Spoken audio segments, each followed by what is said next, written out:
Welcome to Tanakh Talk. I am your host, William Hall, broadcasting live out of Kingsland, Texas, USA, with another episode of TNT, the Twisted New Testament, with Rabbi Stuart, the man Federow, coming to you from Houston, Texas. Rabbi, it's a pleasure to see you again. Glad to be back in the studio as usual, and I need to put you on the screen a little larger. You're kind of smaller than life. You need to be larger than life. So how are you, Rabbi? It's good to see you. Thank God I'm fine. How are you? I'm trying to get everything back from the dead, if you will. So I think it's working. I just had to, like I mentioned earlier, when the modem died early Sunday morning, I went through all kinds of rigmarole trying to make... That was right in the middle of the show. Yeah, it was. The good news is I actually have local desktop center. I actually have that the full show recorded. I've got to actually upload it. I actually recorded it to my hard drive because even though we lost it, signal during the show, during the actual live event, it turned out that we were able to go ahead and continue the show recording to the hard drive, with the exception of not being able to have the Rabbi Singer video on screen, because since I didn't have any modem and it was totally dead, he basically called me back on Skype using my cell phone. So you heard this tin canny voice, but you could hear it clear. It just wasn't a pure sound. But we were able to get the rest of the information on the show. The rest of the actually, that's okay, because I always have a tinny voice. Hey, you know what? Don't be talking about a rabbi like that. Oh, okay, sorry. Well, it's good to be back in the studio. My son brought me my hat, and I didn't even put it on. Go figure. Hey, I won't show you the crown part because I definitely need to wear a hat. I don't have as much hair as I used to have. So. Anyway. Yes, I know that feeling. Oh, wow. I tell you what, it has been busy for sure. My gosh, I am so glad. This right here, what I'm looking at right now, is a great sign because everything's running smoothly. Everything looks good. At least I think it is anyway. Let's see. I don't know if there's anybody watching right now. It looks like we are live. Yeah, there's 4 people watching. Hello, everybody.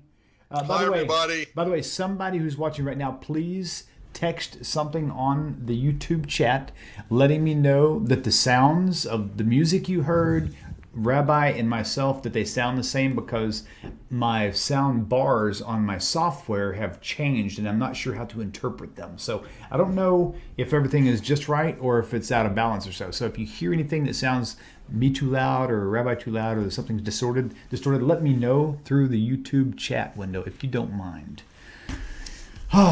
Beautiful. Well, I will tell you this, Rabbi. I really do. I really am grateful for you.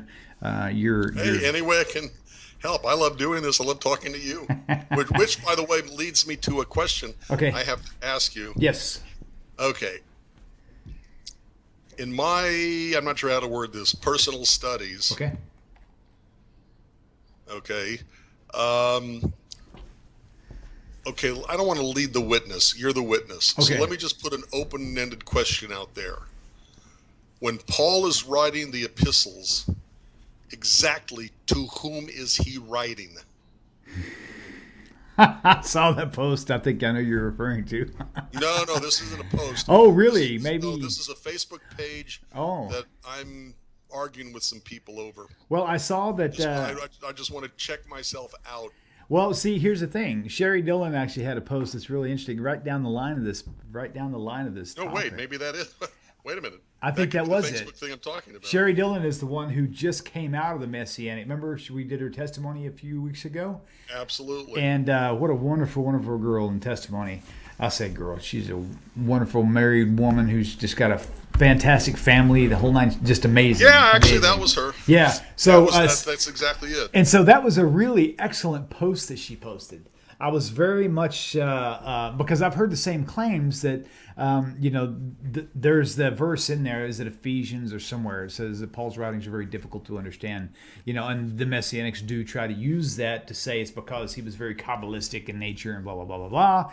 But the thing was, he only went to the Jews for a short period of time, and then he turned and said, "You know what? The heck with you Jews.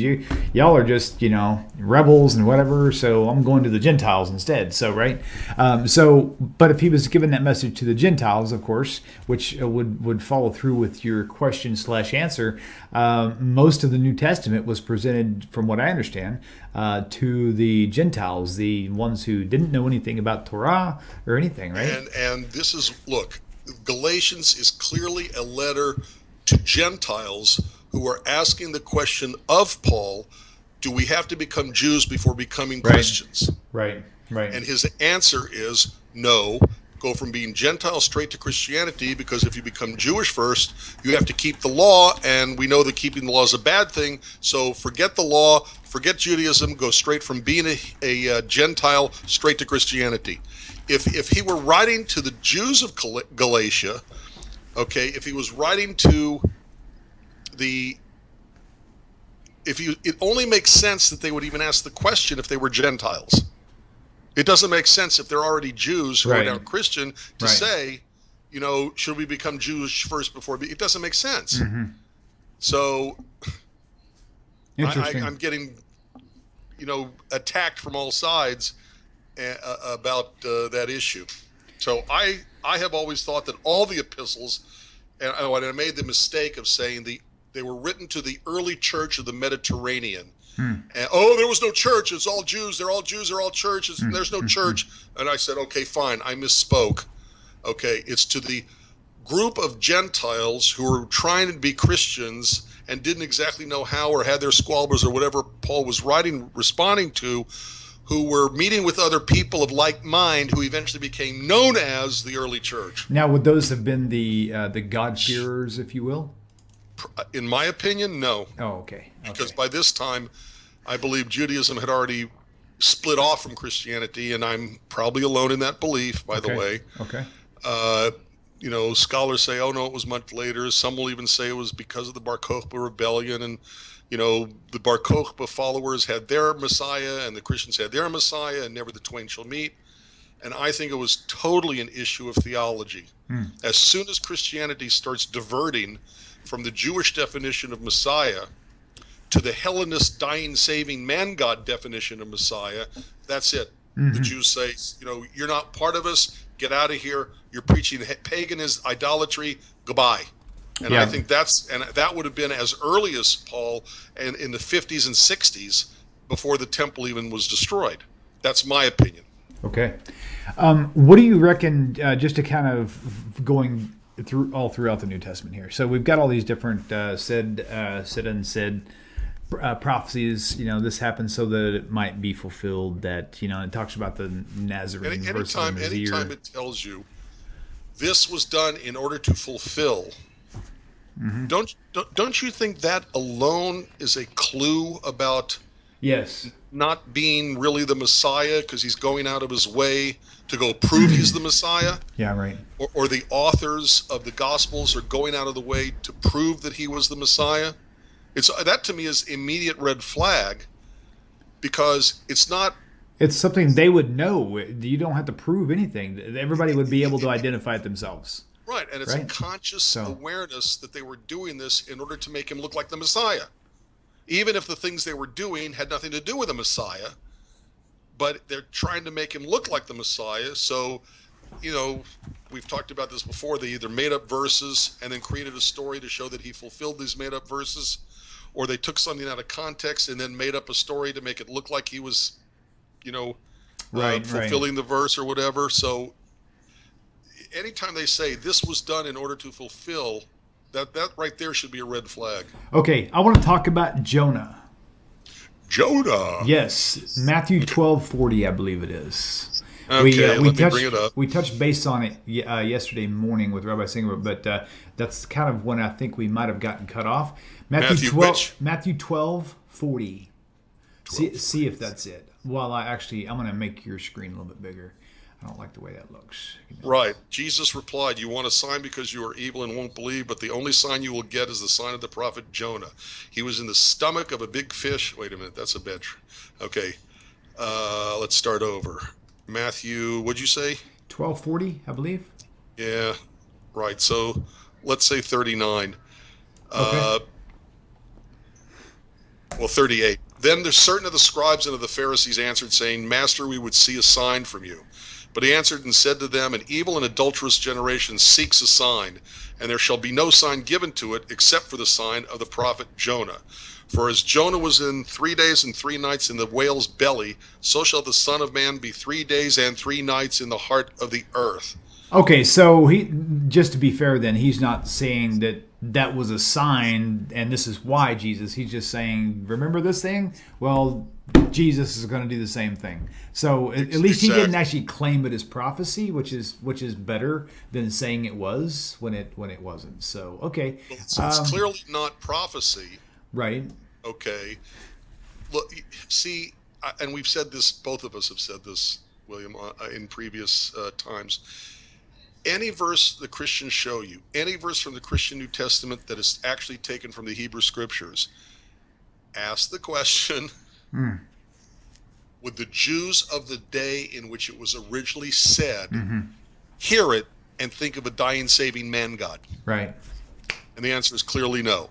So if Jonah is in the belly of the whale, big fish, whatever you want to call it, for 3 days and 3 nights, okay, just hearing that, nobody's going to say, "Oh, I know, a few thousand years from now, that's going to be about a man who's going to be on a cross." Right. And then he's going to be buried in the ground for 3 days and 3 nights.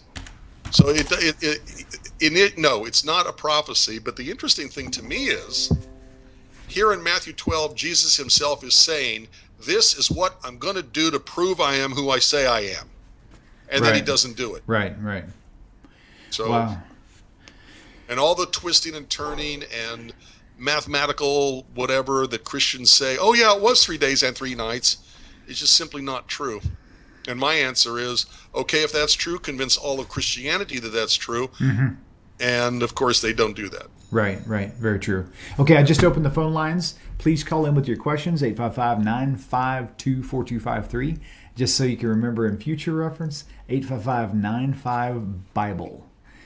So there you go. It's an easy reference point for you. So, we actually have. That's cool. People are starting to tune in now. We've got like 13 viewers, which is good. So Hi, everybody. Shalom, everyone. It's good to see everybody. Well, actually, it's not because I can't see anybody but Rabbi. But y'all can see us, so I'm glad you're able to see us. This is good. So, Baruch Hashem. Yeah, see, I have to go to tanaktalk.com to be able to see you. Do you have it up now? I can see you. Yeah, but you see a past version of me. Yes, by 30 seconds, something like that. Yes, exactly. Oh man, I'll tell you what. What is the next holy day coming up, Rabbi? Okay, it depends on how you want to look at it. Okay, we just had Tisha B'Av. Let me back up. Let me clarify. What is the next holy day coming up that the church tries to and the Messianics try to utilize? Well, that's another trick question because they try to Sukkot, utilize right? everything. Sukkot's coming up, right? That's Sorry, what? Sukkot's. Is that September, October? No. They do the same thing that with Sukkot as they do with Rosh Hashanah and Yom Kippur and the blowing the ram's horn and all that stuff. But what I'm saying, Christologize all of that. Oh yeah. And see, that's some of the things I want to talk about. Was like, for example, Sukkot. I'll give you some insight on the Messianic, and something I would like to know is from what you've heard from the Christian side. How do Christians? What do they do with Sukkot? Do they do anything with it at all? I know Messianics do it big time. They claim to do it better than the Jews. So, but do Christians celebrate Sukkot? I can't remember. By and large, the answer has been no. Okay. But more and more, there are normative churches participating. Probably because of the influence of the Messianics, by the way. Right. But there are more and more normative churches who are also now beginning to, I hate the term, celebrate Sukkot. Okay, so Sukkot, the Feast of the Tabernacles, Yeah, the right? Feast of Tabernacles. Okay, Don't you love that word, tabernacle? right. I mean, how often have you talked It makes me about want to go tabernacle? fishing when I hear that word tabernacle. It makes me want to go fishing.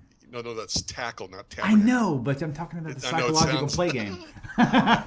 Okay, so here's the messianic fill for this feast of booths. Okay, Yeah. the eighth Feast of day. Booths. It Festival says of Tabernacles. says the stop it.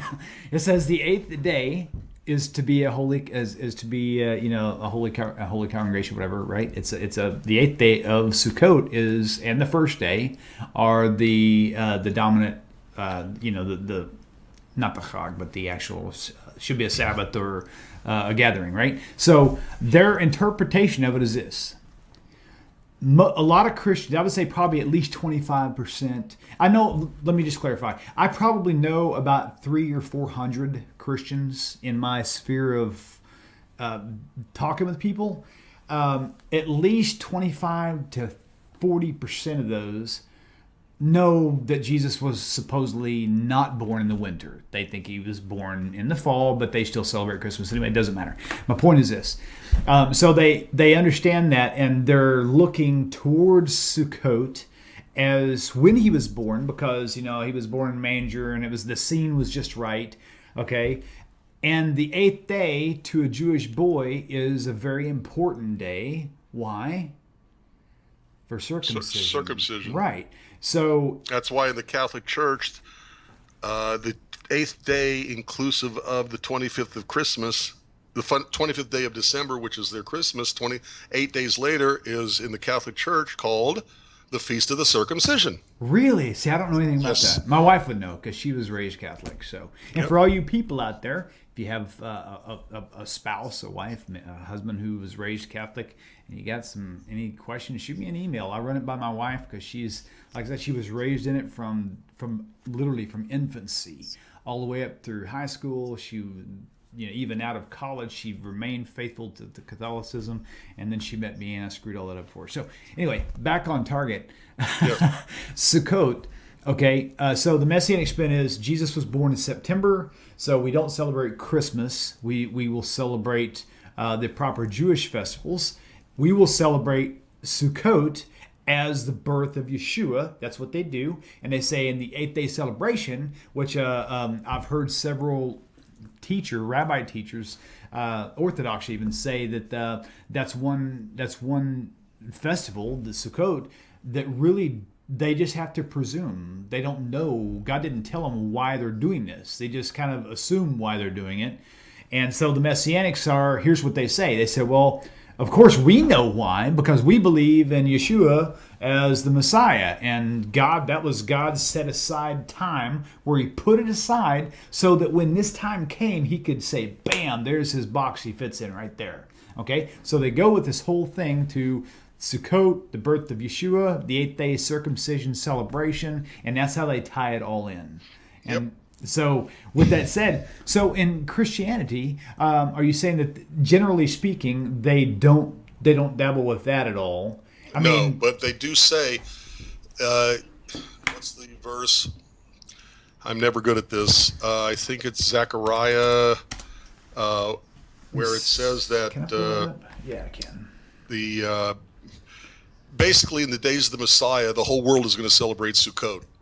Oh, okay. Okay, it's what it says. Okay.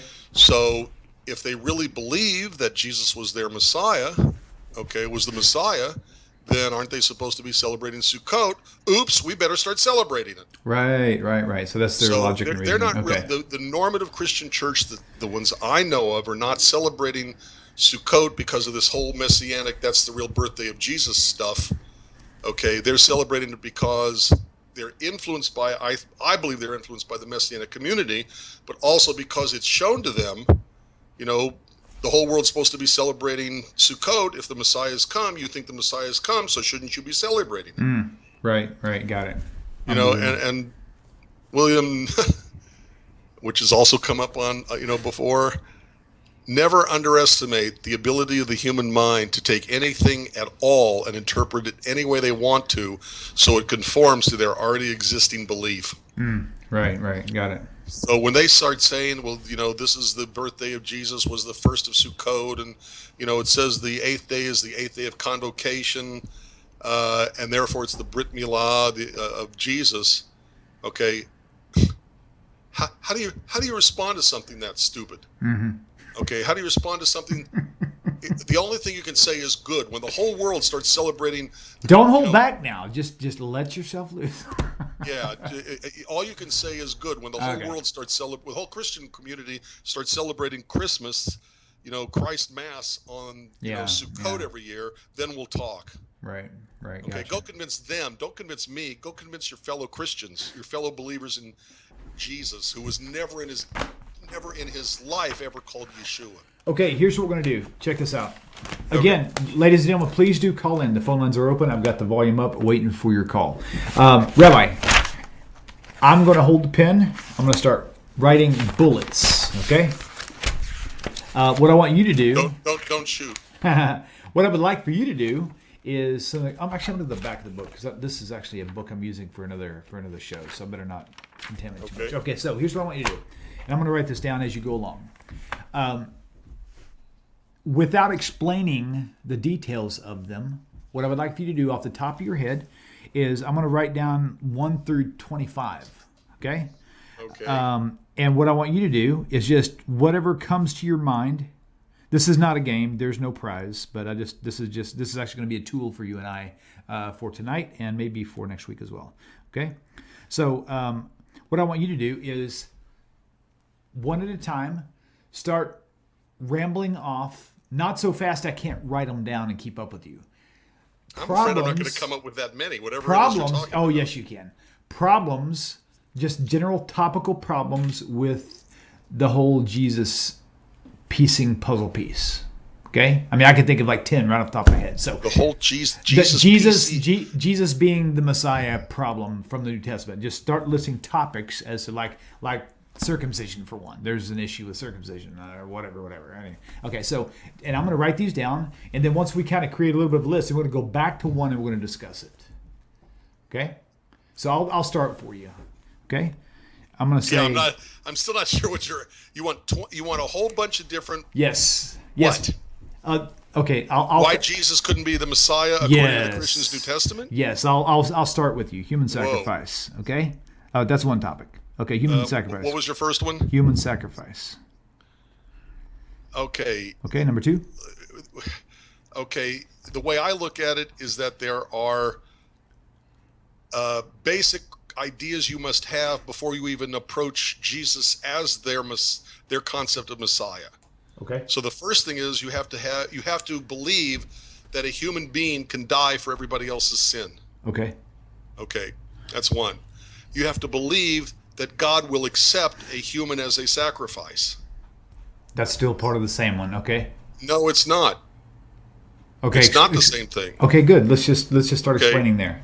Because let's go there. All right, you have to believe that you have to believe that God will accept a human sacrifice. You have to accept the idea that one person can inherit the guilt from sins committed by previous generations. Okay, let me branch off on that real fast. Okay. In is either I think it was Paul. He says something about something about the curse of the law or whatever. Yes. Where is that at? I gotta find that. It's Galatians 3. It's Hebrews. 3:23. It's 1 Corinthians. It's a theme that shows up in small places in at least 3 or 4 of the book King of James. the letters. Okay, because there's a specific there's a specific understanding of that that I want to run over real fast. I said Galatians 3 probably. You said maybe 20. Yeah, Galatians 3 and about, let me find 3:23 I think. That sounds about right. Let's see. Galatians 3. No, it wasn't 23. No, not 23. Okay, how about 3:11, 3:10? Okay, hold on, I'm going to go back there. Okay, 3:10, if there's many works law, the curse law. Okay, here we go. Right. Cursed is everyone that continues not in all things which are written. That's funny. Okay, and no man is justified by the law. Right. See, he even contradicts himself right there. He says, but that no man is justified by the law in the sight of God, it is evident. However, in Romans 2:13, he says just the opposite. He says only the doers of the law are justified before God. And here he says just the opposite. So it's kind of weird. Okay, the just shall live by faith. Okay, here's a messianic thing on this. The just shall live by emunah, which is not faith, it's faithful. Well, it's kind of a faithfulness. It's more of a verb, not a feeling or a thought pattern, but an actual action of faithfulness is what they say. So faithfulness to what? To the law. So they're pointing that Paul is teaching to follow Torah here. But again, he's so wishy-washy, no one even knows. Okay. Oh, curses everyone. Somewhere in here where it says he will receive the curse of the law. Oh man, I'm gonna have to skip that. I got to come back to it because I'm chopping it up already. Okay, so human sacrifice. You must be able to believe that is acceptable. That a human can be a sacrifice. Okay, an unkosher thing can be a sacrifice, right? And that is part of the argument against it, that Right. that human beings are not kosher. Right. But it's that's even a further step. Right. Okay, the idea of will God accept a human as a sacrifice, kosher or not, is the issue. Right. Right. So you also have to you have to believe that God will accept a human as a sacrifice. You have to believe that human beings inherit sinful nature or the guilt for sins committed by previous generations. You have to believe that, let's see what else, that one person can die for your sin. Okay. Those are three immediate things that come to mind. Okay, I have a question. Okay. I saw the question posted about 6 months ago, and I kind of dabbled into it, but I was getting kind of led down a uncertain path as to what the answer was going to be, so I just kind of ditched it all together. Anointed, Mashiach, right? Yes. Does the Hebrew basically point to whatever messianic figure that we are expecting? Is it saying that person will be anointed, like physically anointed as well, like with oil? Yeah, that's the definition. Yeah, but there's different binyan of that whole stage, right? There's different what? There's different layers of understanding with the different the building blocks of the Hebrew. Only if you're going to start interpreting. Okay. Oh, okay. And Okay. anything can be interpreted any way you want to, but Okay. the word Mashiach means anointed. Right. It Okay. means oil over the head. So it literally means that. It can't mean like theoretically anointed, like I sent him. If you want to interpret it any way you want to, Oh, you okay. can say, well, it obviously means lemonade is poured over your head. Okay. So if Okay, you're going see to what I'm saying? interpret, yeah, that makes sense. It means Okay. anointed means oil over the head by someone who has the ability to anoint. Okay, kings were anointed. Right. When they were made king, the modern Yeah. message, okay, is that they are crowned as king. Okay, here's the question for you. When Mashiach does come, right? Yes. Two questions. Number one, will he be physically anointed, poured with oil? And number two, by whom? That's an interesting question. He has to be anointed, otherwise he's not a Mashiach. He's not a anointed person. Okay? Okay. To be the anointed one, to be the Messiah, he still has to be anointed.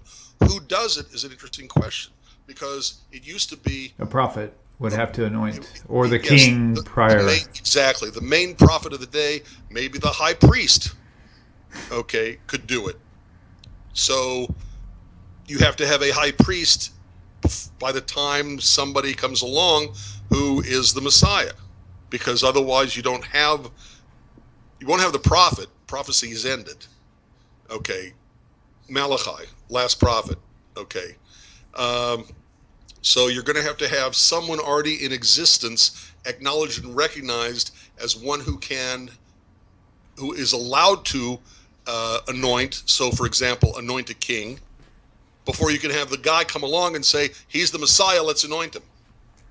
Follow what I'm saying? Yeah, I do. Okay. All right. So, Huh.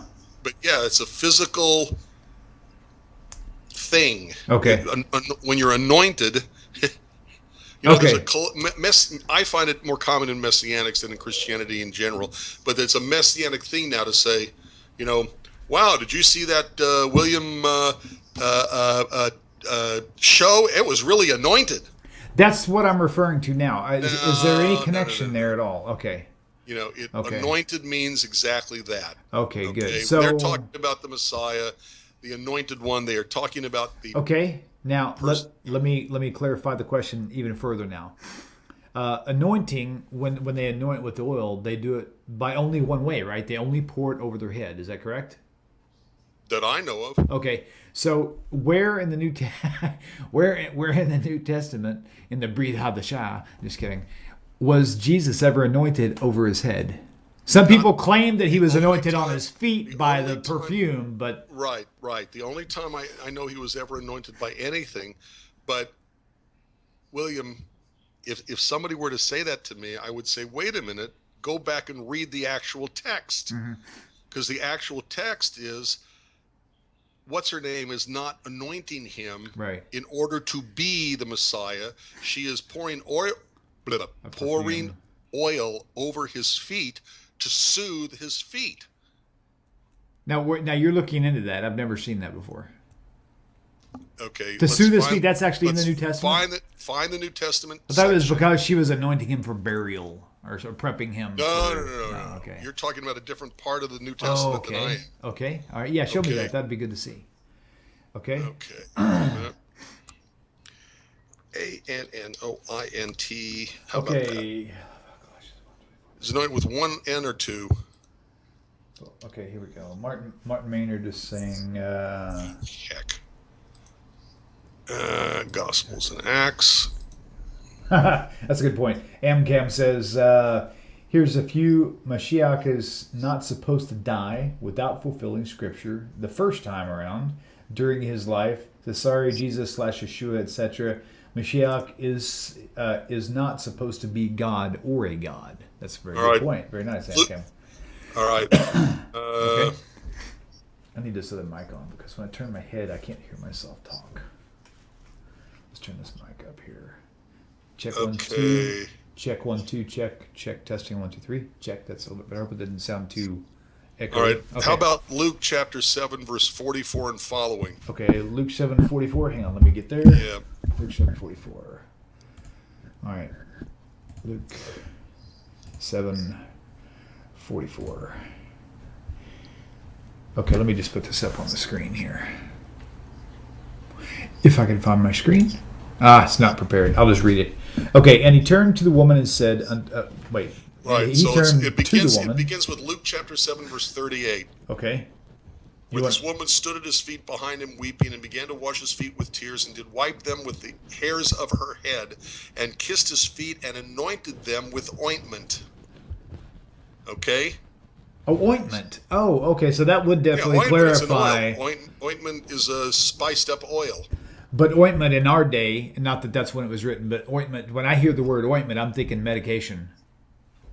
Not necessarily. I know, that's what I'm saying. In their time, it's probably different. But the point of anointing his feet with oil was to soothe feet. I mean, remember, this is dry ground sandals. Sandals, dry ground dirt. You know, when let me find it. Genesis, okay. Abraham. Let me see if I can fix this. I want to pull this up. Wait a minute. Let's see. Genesis. It's probably around. Let's see. 17. Okay. Oh, maybe I know 18. why. Here we go. This representative will be unable to accept incoming connections, please. Oh, never mind. Guess I won't pull it up. Okay. So Wait a minute. see, allow access. Good. All right, main display, full screen. Let's see. Here it is. Genesis chapter 18, verse 4. He's speaking to the three angels after having left God to go see to their needs. And he says, let a little water, I pray you, be fetched, and wash your feet, and rest yourselves under the tree. So even as far back as Genesis 18, the idea of washing the feet is, right. you know, like a salve, to make the person feel better. So then in Matthew, no, I'm sorry, it was Luke. Wasn't it Luke? I think it was Luke. That we were just talking about. Where'd it go? Wait. Yeah, Luke chapter 7. Okay. The woman is anointing his feet, not his head. He's anointing his feet with oil, and he's anointing the feet with the oil not for the purposes of making him a king, okay, making him the Messiah by making him the specific king we're waiting for, okay. She's doing it to make him feel better. Right. That's true. That does make Okay. sense, right?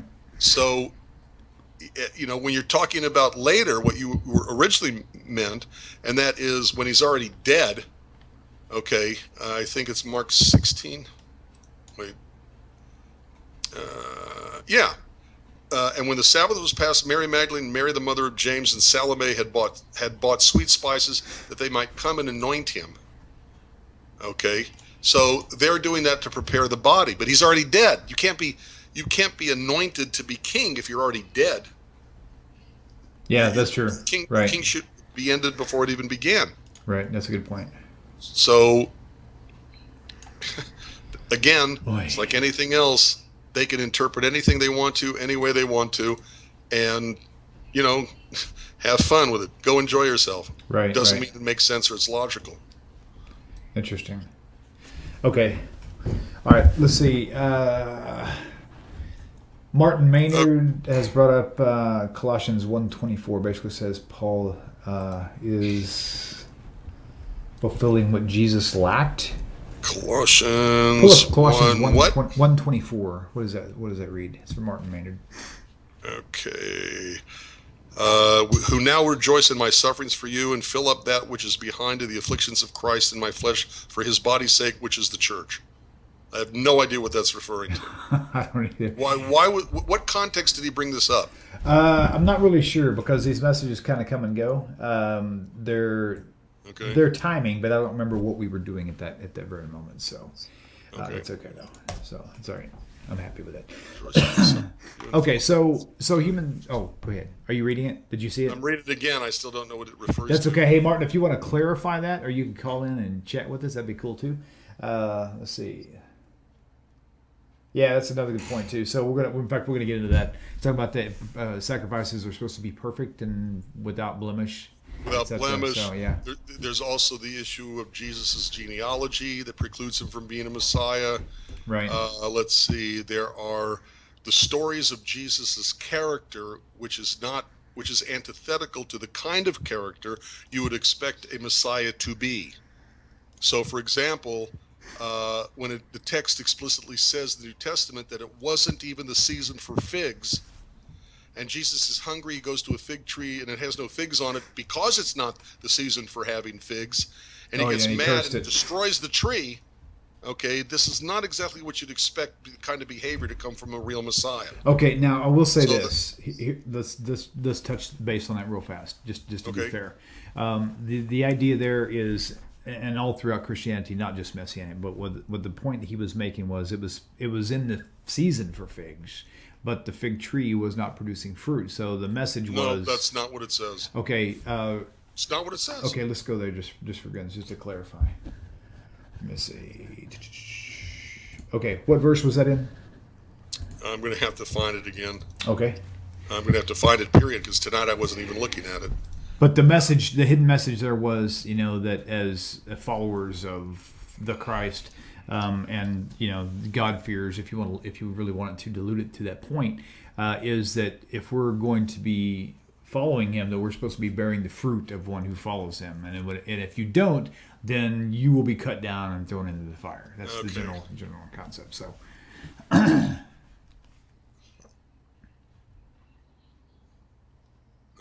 wait. Okay, that's the Matthew. Let's go take a look at Mark. Matthew. Here he is.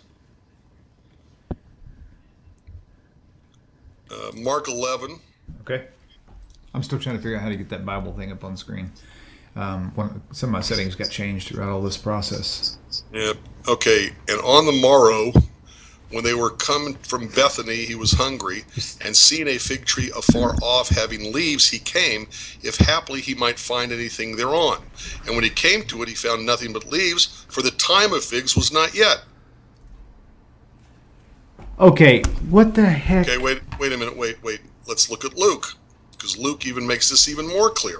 Yeah, that does make him seem very Let's see. temperamental and childish even. Okay, wait a minute. Interesting. I'm not finding it that quick. Oh, wait. That's okay. I'm not finding it that quickly in Luke, but in Luke, I think it's even stronger. It says he did not find, there were no figs on it because it was not the season for figs. I think that's verbatim what it says. Gotcha. Remote desktop. Nope.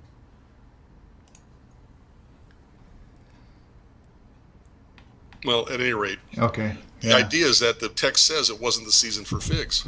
Right. So he's getting mad at a tree for something that wasn't in the, the tree's not responsible for, Right. and then he kills it. So that's the point is that that's not becoming of a Messiah. Right. It's not becoming, of anything. I mean, God expects us to mature at the right time, not prematurely. Yeah. So realistically, that's really interesting. Wow. Okay, so But that's not the only thing. right. You've got quotations from Jesus in the New Testament. I mean, the whole point of your question is what indicates in the New Testament that he couldn't have been whatever the Messiah, right? Okay. Isn't that the list you're looking for? Yes. All right. There's plenty of other things Okay, that he so- said that are not. You don't expect that from a Messiah. Okay, I'm going to write down temper as number 2, which we just discussed. Human sacrifice was number 1. Temper was number 2. And if you really want to go into the destruction of his own little mini destruction of the temple, if you will, turning over the tables and stuff. So that sort of a thing. Of course, great explanations of that. They said that he was angry because the people, the ones that were there, were selling blemished sacrifices for sacrifices, and it made him angry, etc. Well, it could make him angry, but regarding that, the fact that they were there was ordained by God in Deuteronomy. Okay, right. I mean, it explicitly says that if it's too far away, right. To sell everything, take your cash and buy it there. Yeah, oh my but that gosh, means you have to have that's a really money good point. changers because it's not local cash. So you have to have money changers to Oh change it to the local cash. my gosh! And then you have to have the people selling the I totally forgot about sacrifice that. right there. So both were ordained by God in Deuteronomy. Oh my gosh, I've never seen that connection before. That is so true. Wow. So that is really, really interesting. Okay, so temper, that's good. Okay. Okay, here let's while you're looking that up, next number 3. I'm still looking for it because I thought it was in Luke 2, but I can't find it. Okay, 3 I'm just going to put as genealogy, okay? And that's going to include 2 topics. Well, really, genealogy meaning you have to have the whole one. thing takes a long time to flesh out because there's so much involved with it. Okay, so basically genealogy, we're going to have two branches from that. One being genealogy in general, you have to have one. But number 2, the king and priest topic. Oh, brother. Yes, I know. So that's something we want to get into as well. So I'm going to go genealogy. And by the way, that's the whole Melchizedek thing. Right. I gotta tell you, I have what Melchizedek. That thing is. Isn't that Hebrews? I can find out. The Melchizedek, I think, is Hebrew. But anyway, the point is that I have read that section. I don't know how many times. Okay, I even said this on what's her name that you were talking about earlier? Sherry Dillon. On that very same issue that she raised about Paul's writing, that every time I read Paul, he sounds to me like he's on drugs. Oh, yeah. I saw that, yeah. By the way, yes, you were right. Hebrews 7:17. Okay, right. Melchizedek, okay. I've read that I don't know how many times. I go back to the passage in the book of went right out of my head.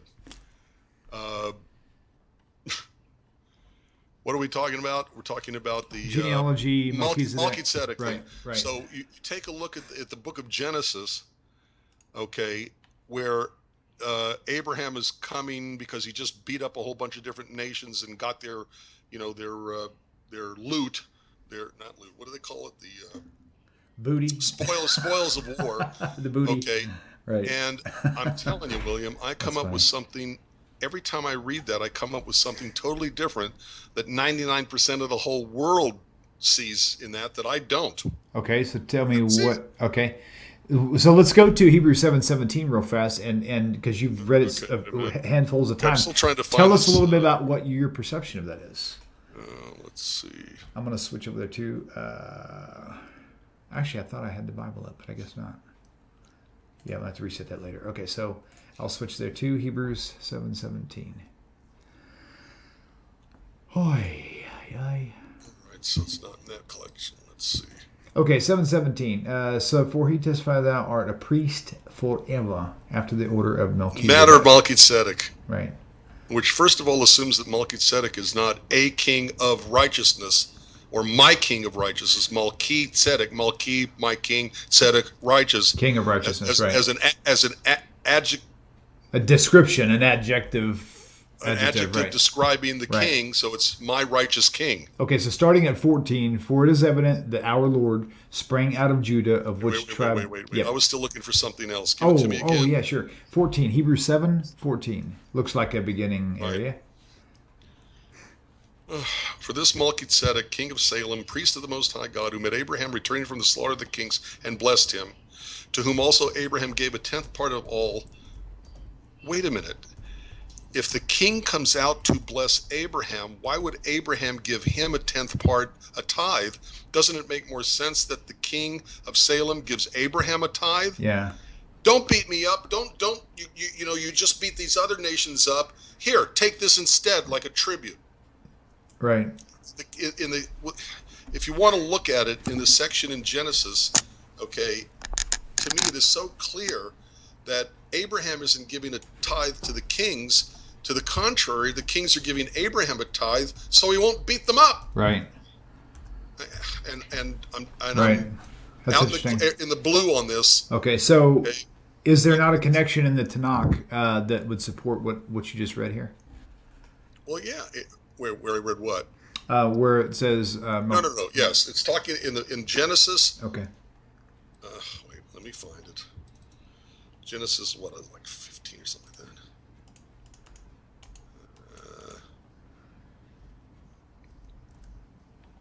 Nope. So I think maybe 17, something like that.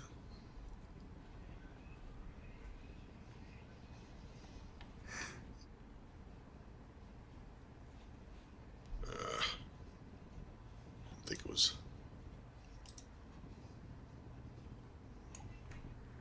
See, I've never had the ability, like so many other people, who could just chapter and verse,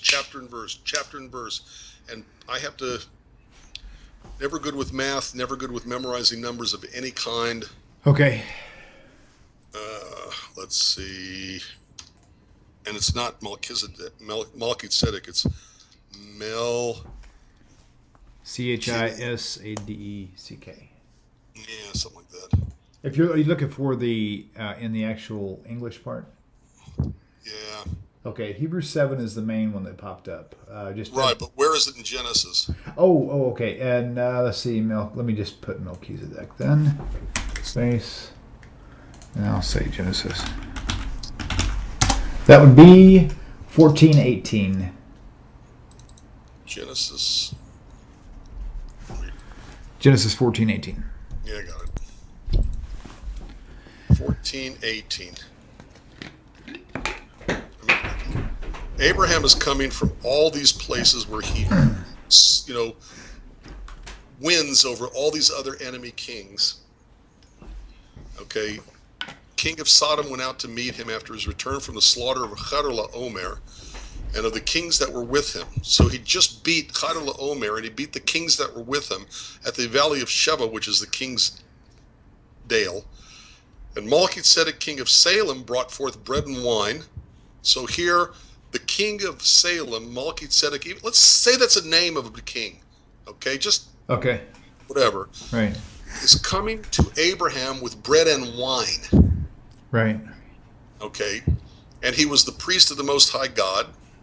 And then all it says is, okay, that Melchizedek blessed Abraham and said, "Blessed be Abraham of the Most High God, possessor of heaven and the earth."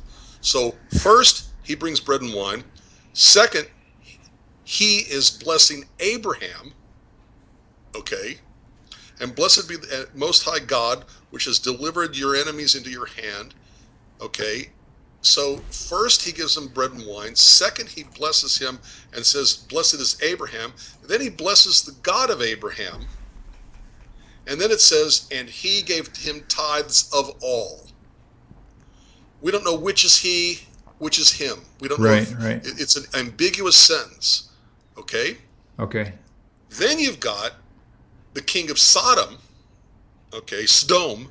Okay, the king of Sodom says to Abram, "Give me the persons and take the goods to yourself." So the king of Sodom is saying, "I don't want all this other stuff you're giving me. Just give me the slaves." Okay? Okay. And Abraham says to the king of Sodom, "I have lifted up mine hand unto the Lord, the Most High God, the possessor of heaven and earth, that I will not take for even a thread or a shoe latchet, and that I will not take anything that is yours, lest you should say, I have made Abraham rich." Which again indicates that it's the king of Sodom who's trying to give Abraham stuff. Right? Yep.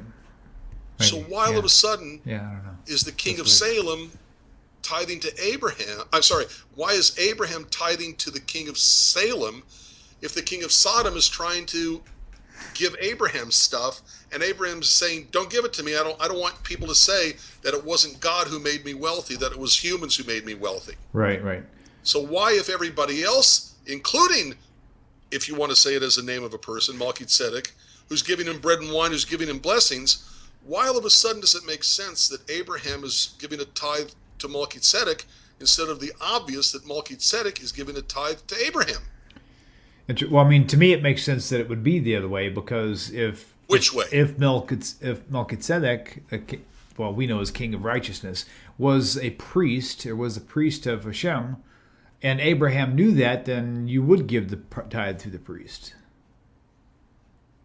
Would you not? Why? Why?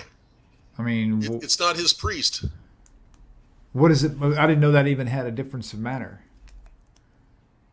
I mean, the fact is, if he's It doesn't make sense. technically, I mean, I know technically, yeah, because technically the law had not been established yet. So I don't know. That's where I'm kind of lost in a gray area.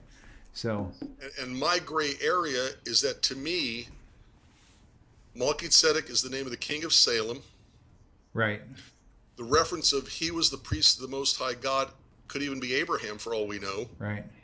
Okay, and not a reference to Melchizedek, but a reference to Abraham. Okay, question. Which is why Melchizedek, as a king, says to Abraham, "Blessed be your God." Okay. Blessed be Abraham of the Most High God, possessor of heaven and earth. Right. And blessed be the Most High God, which has delivered your enemies into your hand. Right. It does seem like it would be, the context would be pushing the other direction. Yeah, you're right. That is how I see it. Again, the Jewish world doesn't necessarily see it the way I see it. But to me, I read this over and over and over again, and you've got the king of Sodom saying, "Take this, take this, take this, take this, take this," okay? And Abraham saying, "Don't give it to me, because then people will say I got my wealth from humans instead of from God." Right. Why would the king of Sodom try to give Abraham stuff? Okay. And then Melchizedek is trying to give him, would also be giving him stuff, is my point. Gotcha. And Melchizedek meets him with the gift of bread and wine. Okay, we've got about 7 minutes. I've got. I want to move. I'm going to cover another topic before we. Well, I'm going to extend. Sorry, we spent too much time. I'm sorry. Oh no! Actually, we haven't spent enough time. I'd like to kind of keep going for another couple hours, but Well, that's always true every week. for sure. So going back on the king genealogy priest thing, just to push that out there now. I'll ask the question, and you as the rabbi can answer. I'll ask the If I know question. You do. I'll ask the question as if I'm posing as a Christian. And so I'm going to ask you, as a Christian would ask you, why do you have a problem with Jesus being the high priest and the king? Why is that an issue for you? And the rabbi would say, because what did Jesus ever do that would even indicate he was a high priest? Not to mention the fact that what did he ever do that would make him a king? Or could he be both king and priest from one tribe? No. There you go. But yes, barring that, what did he do that was priest-like? Right. What did he do that was king-like? And again, you're following back into that thing like that. Oh, that song was so anointed. So they're going with that same metaphorical feeling that he is the high priest because you're right. There was nothing he did. They feel like he's a priest. Yeah. There's no substance. Okay. Jesus Christ, King of the Jews. When was he ever king? When did he ever rule a government? When did he ever sit on a throne of a king? When was he ever anointed for any reason, much less to be a king? Right. Very true. So, and by the way, priests were also anointed. Right. You had to be anointed as the priest. So, what sense is there to say, okay, forget the tribe of Judah, forget the tribe of Levi, forget the tribe of descended from Aaron and all that stuff, which he clearly wasn't. Okay, what did he do that was priest-like? Right. Okay, did Jesus bring a sacrifice on the altar in the temple? Nothing I ever read said that. Right. And they may say, well, he was the sacrifice. Okay, but he went, not my will, but your will be done. It wasn't his will that he be sacrificed. So he didn't sacrifice himself. So the Roman soldiers were the priests who made him a sacrifice. I mean, it's so convoluted, but it's the wish inspiring the thought. It's the emotion that leads to the idea instead of the facts of the, if you could even take them as fact, of the Christian's New Testament. Sure. It does really show and really push that to really stand on, to be able to stand on Jesus as the Messiah. The more, if you're willing to give the Hebrew Scriptures the rite of passage, not the New Testament, you really have to take everything about Jesus in an allegorical sense, because nothing he did was literal, and it had to be literal. But then you can take anything from anybody and allegorize, if that's even a word, allegorize whatever they did, right? And say Hillary Clinton must be a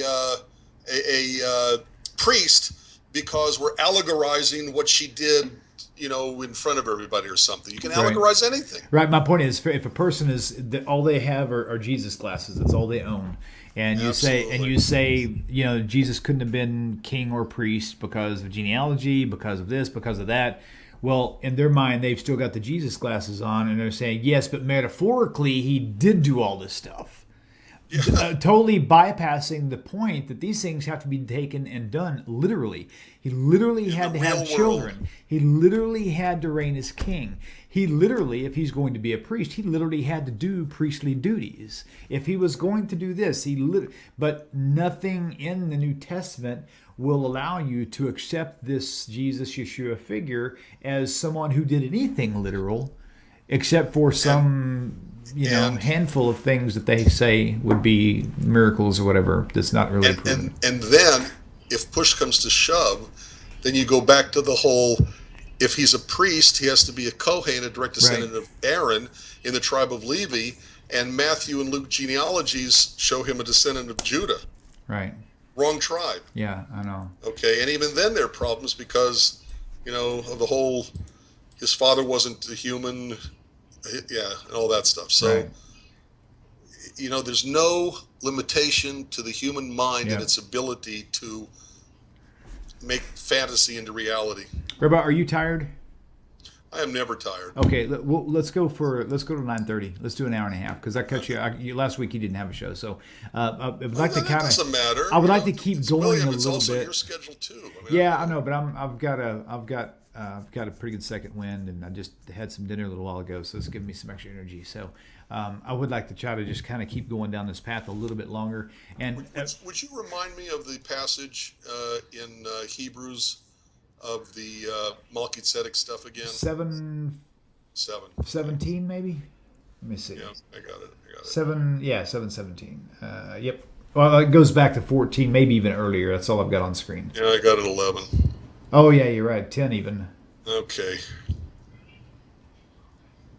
Wait a minute. Oh, actually, go back to 4. Now consider how great this man was, unto whom even the patriarch Abraham gave a tenth of his spoils. Then he goes on from there. Yeah, like I said, I don't see it that Abraham gave him a tenth of his spoils. Right. Okay, but I'm alone on that. I'll tell you that. Okay. Wait, Okay. where in chapter 4 were you looking at? No, chapter 7, verse 4. Verse 4. Yep. Okay. Very good.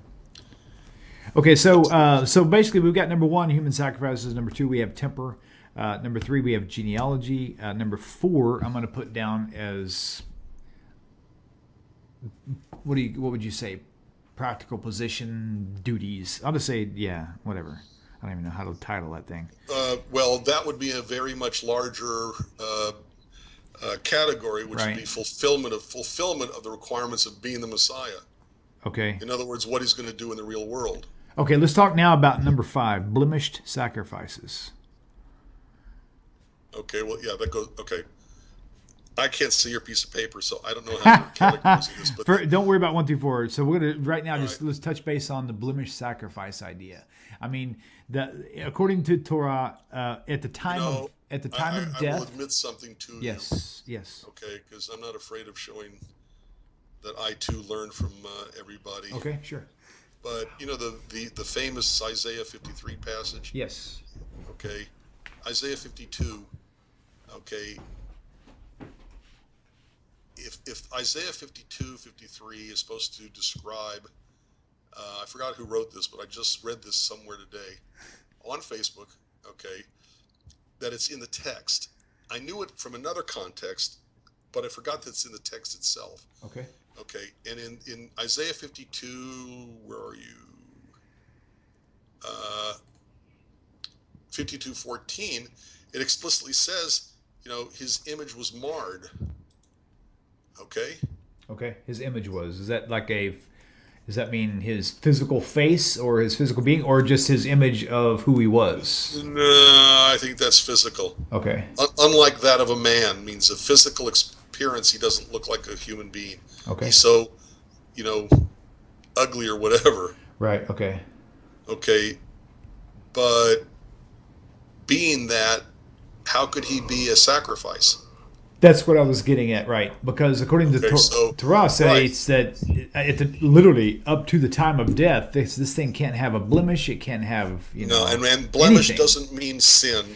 Right. Okay, that's another thing Christians will do. Messianics will do too. Can't be crippled. Can't have any broken bones. Can't have any broken genitalia. Anything like that. Any gouged out eyes. Or they blood. always paint a picture of him because it says, I think in the Lucan version, whatever, that he had a crown of thorns put on his head, which obviously the points of the thorns cause cuts and bleeding. Every single picture, that's how they portray him.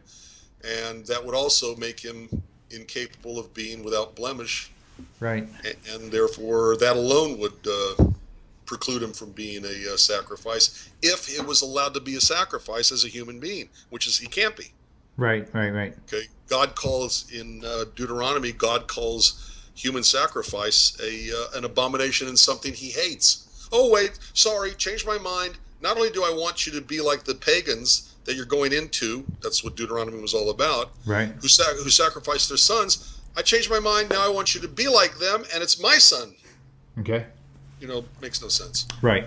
But my point is that I knew this from the scourging, okay, that Jesus got. I knew this from the crown of thorns, okay, but I never saw it until somebody on Facebook pointed it out that it's also in the Isaiah 52, 53 passage, okay, that he's called, marred, his visage was marred, unlike that of a man, his form unlike that of a child of men. Okay, so the text itself is showing him to be unsuitable for a, if this is a fulfillment, if Jesus is supposed to be this, then even that shows he couldn't have been a Messiah, because the text itself calls him, deformed or something. Okay, he had no form or comeliness that we should look at him, nor beauty that we should delight in him. That doesn't necessarily mean, he was deformed, but it's still,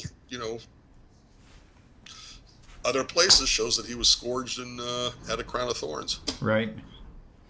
Okay, so moving on, we'll call that number 5. Number 6, one of my favorites. Sorry. What? Let me take a deep breath here. Is what? A sacrifice is something that is killed, and the blood is spilled, its blood is shed, and it's supposed to stay dead. So, so if. By the way, you also touched on something else. Okay. A sacrifice is not just to be spilled. Okay, a sacrifice as a offering is supposed to be on the sides of the altar. And it's supposed to be burned also, or is that a different offering? No. Okay, I'm not. I have a kind of a queasy stomach, but at any rate, okay. The carcass is supposed to be burned. Okay. Okay, so the blood, is spilled out and then put on the sides of the altar. Okay, the body is put on top of the altar where the fire is.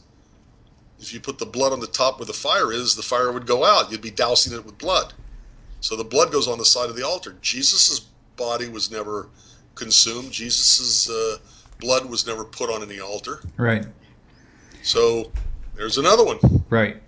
So going back to this whole idea of the sacrifice, it's like a sacrifice. If Jesus said, "Okay, I'm going to die for your sins," right. But in 3 days I'm going to come back to life.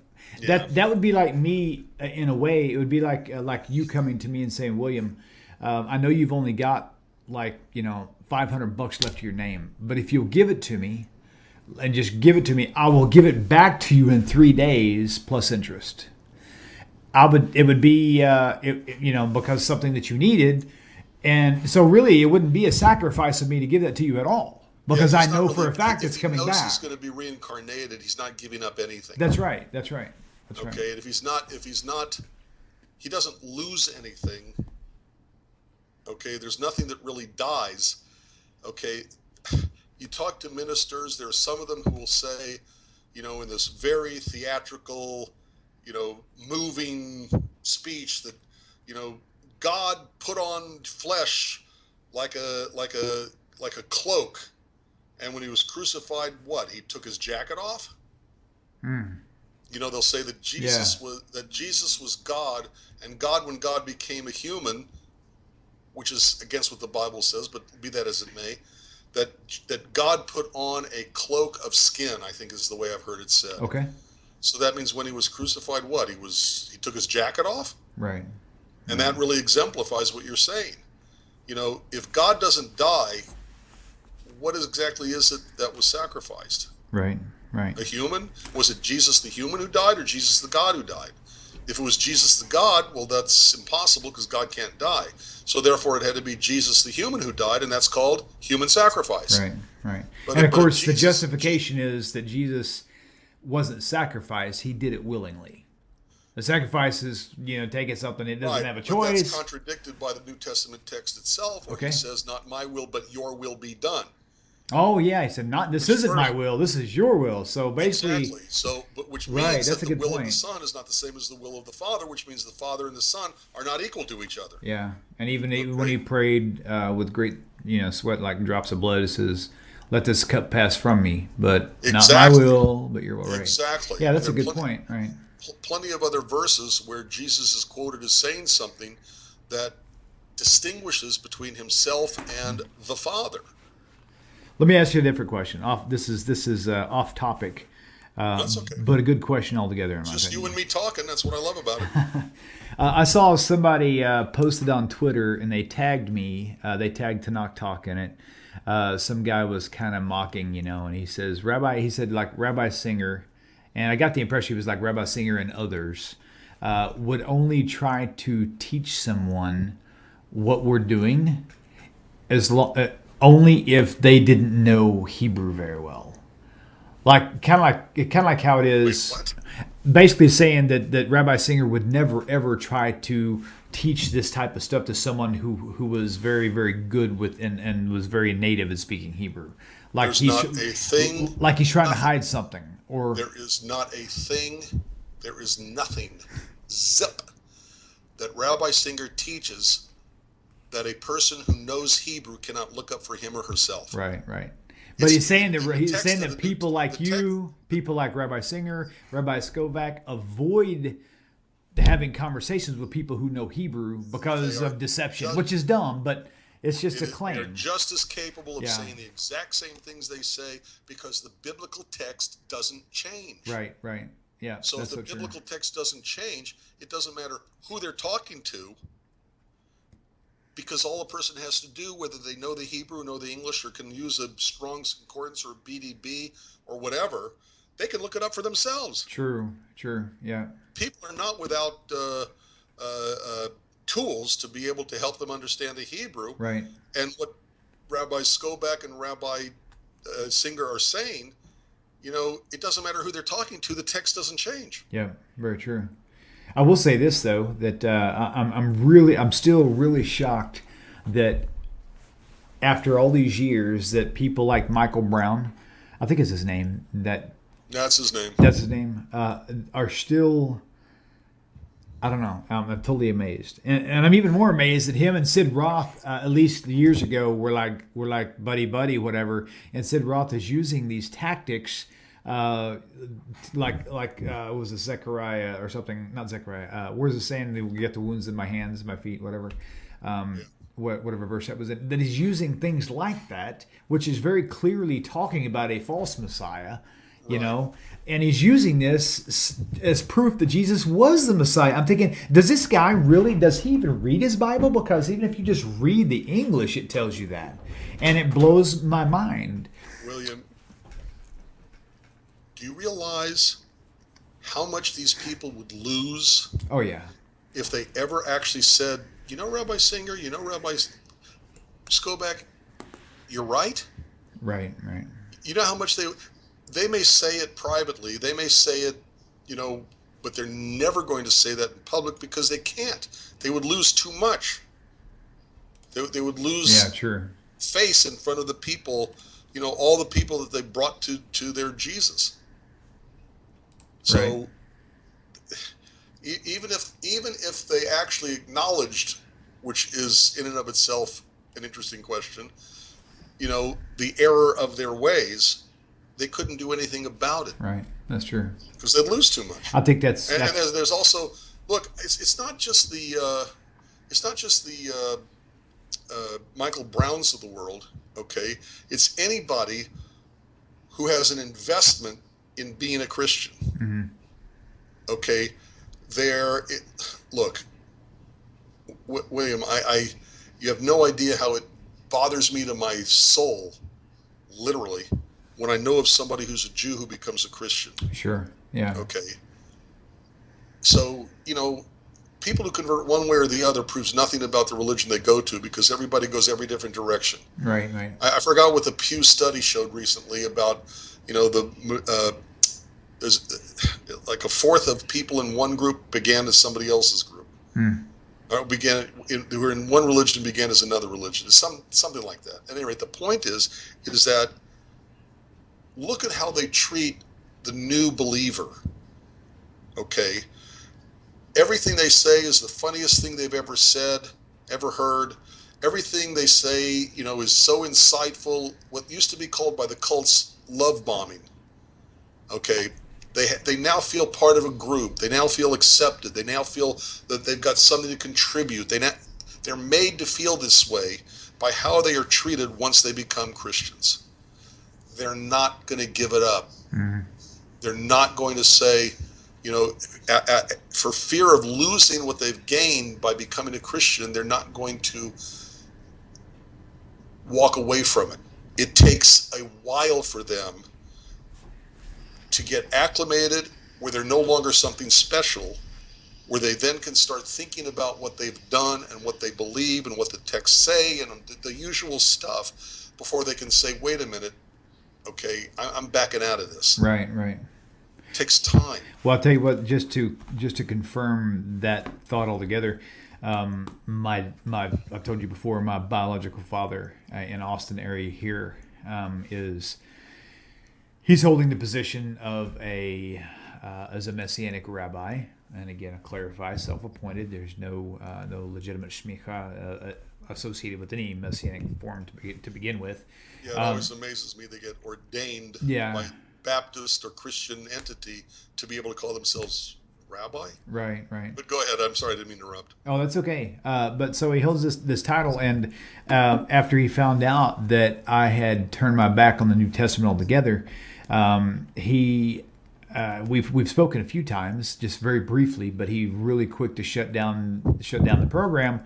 And his last conversation happened about a year ago on the phone. I haven't talked to him. It seems like it's been almost a year, I think. And he said, he goes, I would like to have a relationship with you, but he says we will never be able to talk about the Bible again together. He doesn't want me talking to him about the Bible. Right.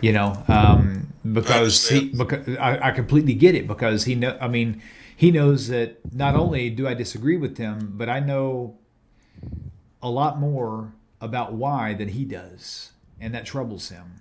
And he doesn't want his attitude, he doesn't want his conscience to be altered in any way, and he is terrified of the fact that if he ever admits that the New Testament is false, with the Messiah whole idea, then he can no longer be a Messianic rabbi. He'll lose what little congregation he does have, and then he's just going to be a normal person. He's going to have to get a job. He's going to have to provide for himself. No more tithes coming in. And I get that. It's terrifying, Exactly. And this is why I have such enormous respect and awe for people who weren't clergy, who weren't, they're just the normal average person in the pew who asks the question, doesn't get the answer, finally starts finding answers to their questions within Judaism, and breaks away from Christianity because it is so hard. It is so difficult to take a look at something you've been told to believe your whole life, right, and then turn your back on it. Yeah. It doesn't matter that it deserves your back. It's still incredibly difficult to do. And I know people in my congregation, who've converted to Judaism, people who have left Christianity, whose family will not speak to them again, whose friends they have lost, whose jobs ultimately got affected because they wanted to be observant. Okay, I have such enormous respect for them, because I may not ever experience it, but I have a small little inkling of what they're going through. Right. And that alone makes me just be in awe of them. On the telephone this last week, I've talked to at least 3, maybe 4 different people, okay, who are asking me, where do I go now? What do I do now that I don't have a church to go to, because I can't believe in the Christianity of the church. And when I tell them, you're not alone, you're not alone. It's like, at first they don't hear me, then they hear me and can't believe me, and then slowly they think maybe he's got a point, because they're going through so much, not just with the theology, but with loss and grief. Because any loss creates a grief. Sure. So it is, I'm just in awe of these people. Right. Wow. Well, I'll tell you, it's heart-wrenching, when it comes right down to it. It really is. It's a tough place to be, tough thing to be involved in. I know. I'm sure it was for you too. You know, I mean, we've talked, Right. and I have all for you too. Well, don't have too much. Well, I do. Oh boy, oh boy. Okay, well, I think let's probably going to wrap it up. For all you people out there, please do visit one of Rabbi's website, whatjewsbelieve.org. I was going to put it up on the screen, but for some reason it's only displaying half of it. So I'll try to. Whatjewsbelieve.org. Yeah, whatjewsbelieve.org. And also the book. Every show we do that I do with Rabbi Singer, I always talk about his books because a lot of people know about them. A lot of people Phenomenal books, that absolutely wanting amazing. to be reminded of them. And as far as I'm concerned, the books are amazing. But you combine the books with the CDs, and it's just unbeatable. So basically, yeah, and I totally agree completely. But in this particular case, I want to talk about your book real fast. Judaism and Christianity: A Contrast. It's a smaller book. It's a very easy read. It's very concentrated with a lot of good stuff.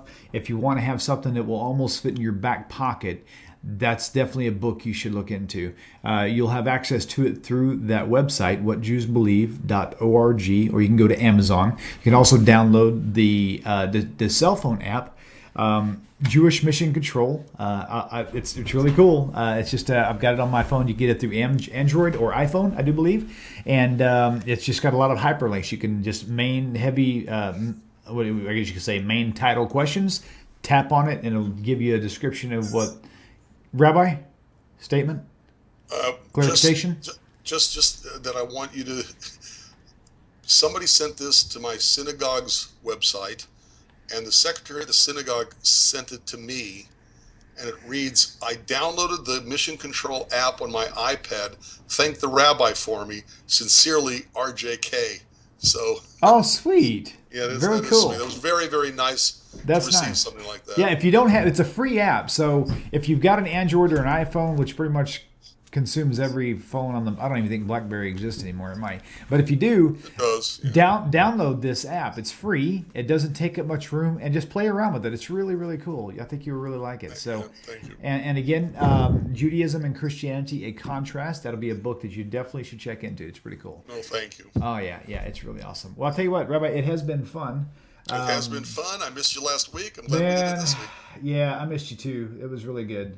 It was a good time being off, but not good time being this far off in the studio because even yesterday, missing like all day long. It was a nonstop day though. I mean, from the time that it flared up, it was just constant research, constant tech phone calls, and going to Office Depot and trying to set up in my studio. It was like, I set up at home. But Baruch Hashem, it came through. And a big shout out again for the thank you for the modem and the router. So muchas gracias. So, well, Rabbi. Are you going to say the first name of the person who was nice enough to donate and keep you going? Yes. Give you 1 second. My memory's terrible. Or maybe you don't want to embarrass them, but No, well, it was more embarrassing for me because I can't remember names very well. Wait!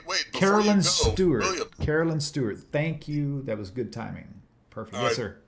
Wait, I didn't hear you. Carolyn Stuart. Okay, and before you go, William, yes. You have to answer a question for me. If someone wants to donate... Oh my God, you're a dork. Yes, I am. You call me a dork anytime you want to. Hey, you're my favorite dork. Thank you. I have no problem being everybody else's, Oh, you're funny. You're funny. All right, so tell me how I can donate to keep Tanakh Talk going. Okay, TanakhTalk.com. If you go to the top, there's these little tabs. I guess you can say little page tabs, and one of them says Donate at the top. If you click on it and you look down to the lower right, you'll see a PayPal button. Some people don't like PayPal.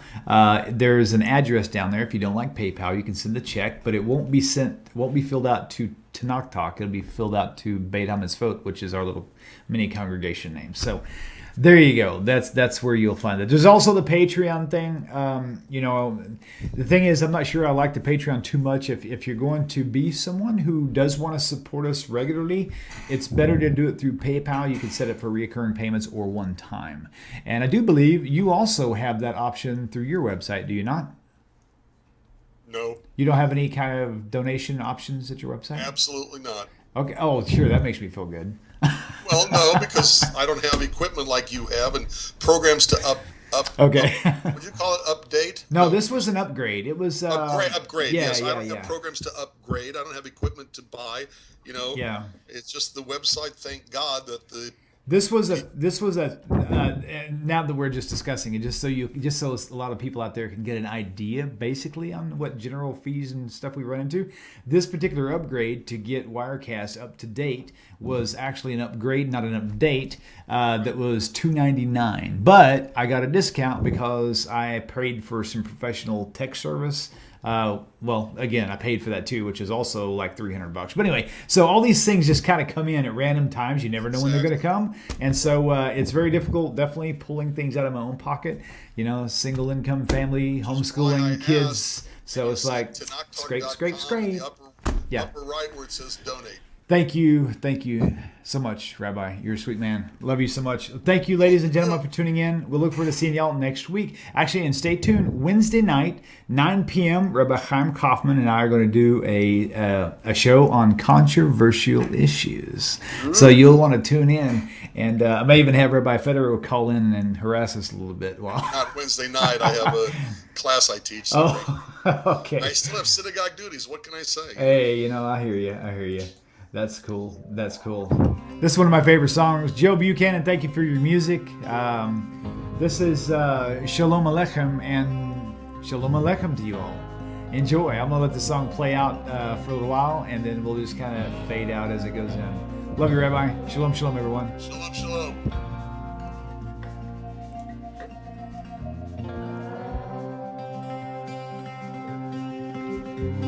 Shalom Aleichem, Malachei Hasharim, Malachei Elyon, Mimelech, Malchei Hamlachim, HaKadosh Baruch Hu.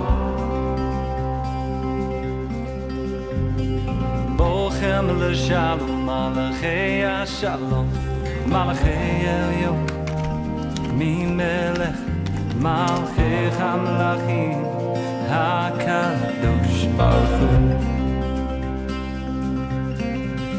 Shalom Aleichem,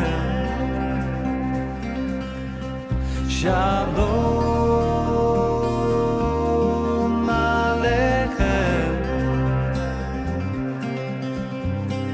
Bachun LeShalom, Malachei Hashalom, Malachei Elyon, Mimelech, Malchei Hamlachim, HaKadosh Baruch Hu. Seitchem LeShalom, Malachei Hashalom, Malachei Elyon, Mimelech, Malchei Hamlachim, HaKadosh Baruch Hu.